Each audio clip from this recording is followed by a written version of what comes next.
Bonjour à toutes et à tous pour cette nouvelle vidéo sur Studio Météo. Pour ce nouveau road trip, je serai accompagné de Anthony et Léo. Donc on prendra la route en direction de Gênes dans la nuit du 13 au 14 octobre. Justement le matin du 14 octobre, il y avait déjà un risque de trombe sur Gênes.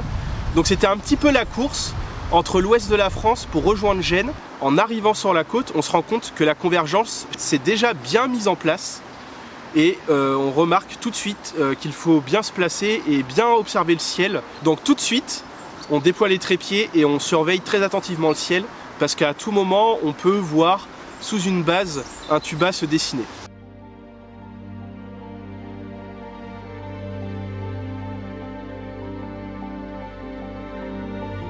C'est le premier. Ça y est, premier gros tuba. Ça y est, première trombe sur ma trombe ici, on voit le tuba, je ne vais pas zoomer plus.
Une fois passé cette première trombe, on se rend compte que la convergence s'est décalée un peu plus à l'est. Donc on décide de contourner la ville de Gênes pour se placer justement à l'entrée est de la ville pour pouvoir observer cette convergence qui passera devant nous.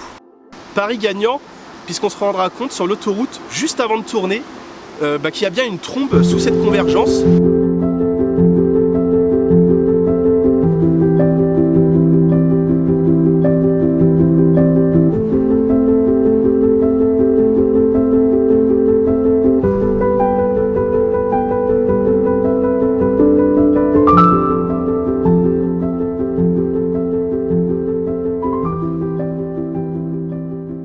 Et à gauche ça se refait, mais tu vois que ça gonfle là. Bien à gauche là. Je pense qu'on a le temps de se décaler. Ouais. Je te donne ça là. J'ai votre plan. Allez go, c'est parti.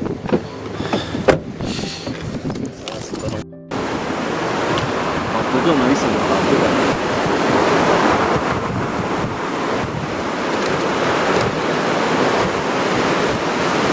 Oh, elle est trop belle, 6 mois sur le portable, ça rend bien. Ouais. Ah ouais, c'est ça. Merci, elle est trop belle, putain. Ah, c'est joli avec la ville. Dommage qu'on n'ait pas le buisson. Mais avec la ville, c'est joli avec la pointe. Ah, je suis sûr qu'elle se condense.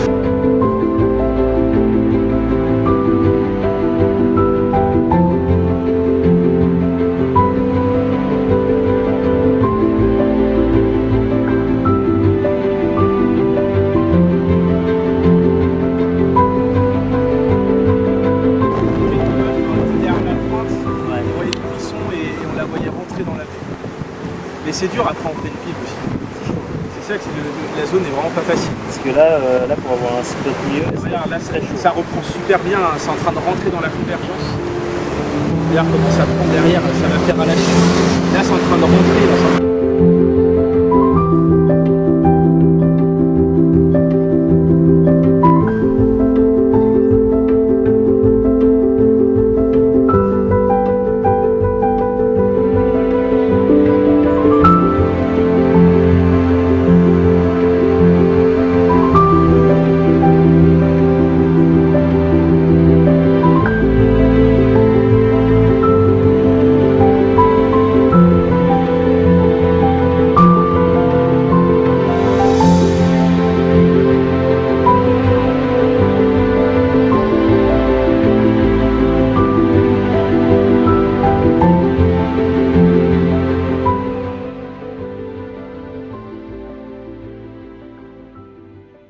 va s'en enchaîner comme ça 4, 5, voire 6 ou 7 en l'espace de 3/4 d'heure environ.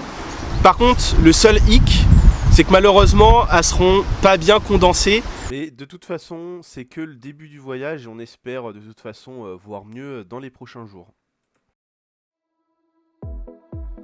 Donc à partir de là, on enchaînera un flop à Gênes le soir même. Malheureusement, ce soir-là, les orages n'auront pas voulu prendre comme prévu. Donc on décide de faire un petit peu de tourisme à Florence pour pouvoir bien se reposer pour les prochains risques des jours suivants.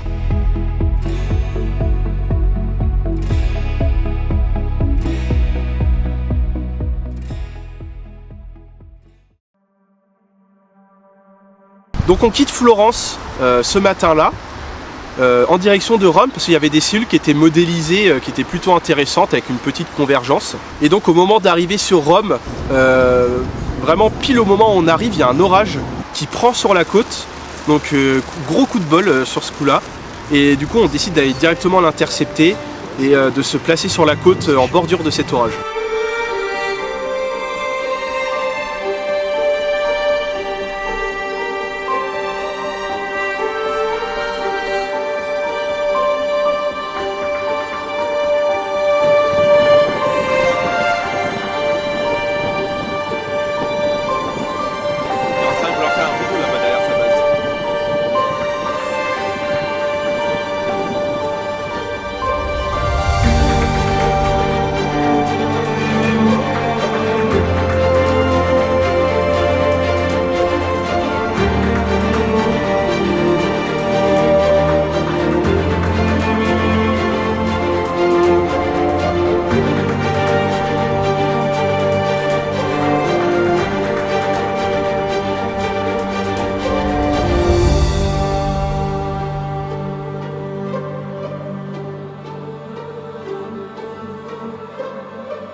Belle trombe.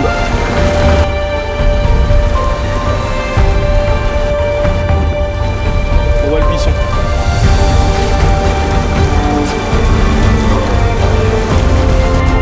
Regarde tu vas là. Léo.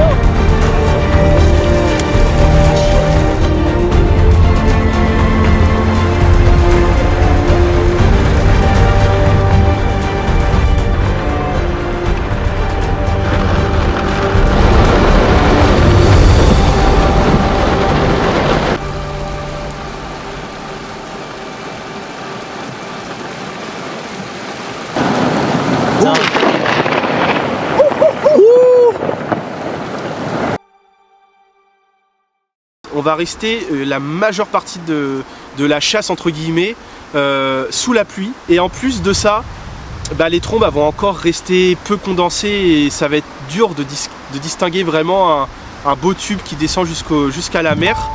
Beurre sur l'objectif. En fait, à chaque fois que j'y suis, ça éteint. Ça a vraiment une gueule super cellule, c'est depuis tout à l'heure, avec le rideau bien détaché de la base et tout.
Donc pour cette dernière chasse, on va se positionner à l'ouest de la Spezia, vers Rio Maggiore, sur les 5 terres, parce qu'en fait, il y a vraiment une grosse convergence qui est modélisée sur la côte, vers Rio Maggiore, avec des paramètres qui nous laissent beaucoup d'espoir sur cette dégradation.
Bon, le démarrage se fait, ça prend bien au large, c'est très électrique. Par contre, le problème, c'est que c'est très crasseux autour. Donc on ne sait pas trop comment se placer. Est-ce qu'on va sur la partie ouest de l'orage qui est propre, mais du coup on pourra plus se replacer à l'est? Ou est-ce qu'on reste sur la partie est, mais on reste dans la crasse? Ouais, faut aller direct vers Massa. Donc à partir de ce moment-là, on va décider de se déplacer vers le sud-est. Malheureusement, le problème, c'est que la crasse va jamais partir. En fait, ça restera jamais propre, ce qui fait que on va rester avec une crasse permanente autour, et ce qui va limiter tout ce qui est prise de vue et observation de l'orage. Ça restera tout le temps noyé et on verra jamais rien. Pour couronner cette soirée de merde, cette super chasse, on a crevé.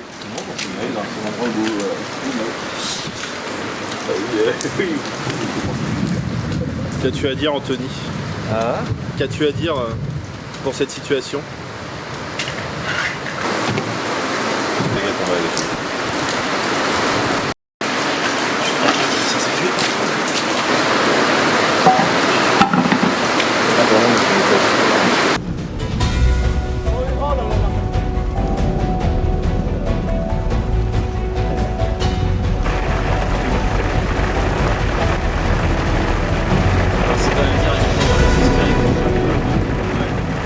Donc on arrive en fin de chasse à Livourne, et à ce moment-là on se dit que de toute façon ça sert plus à rien de tenter quelque chose, peut-être un replacement dans les terres, ce qu'on essaiera de faire, mais au final il y aura toujours de la crasse. On apprendra que 5 km plus au sud, quand on s'est replacé vers Livourne, une tornade donc a été recensée. Plusieurs chasseurs d'orage étaient sur les lieux à ce moment-là, dont une équipe de chasseurs d'orage allemands.